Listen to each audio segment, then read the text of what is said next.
If you subscribe to streaming services, you can add them to your account on Google TV to get more recommendations from those services.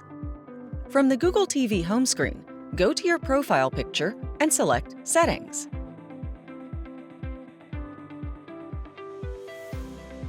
Select Accounts and Sign In. Go to your account and select Your Services. Scroll right and turn each service on or off. To save the selection and exit the screen, scroll left. For some services, linking the services with your Google account will also give you more accurate recommendations.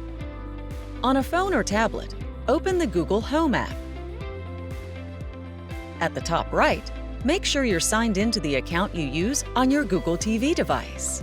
At the top left, tap Add. Under Manage Services, tap Videos or Live TV.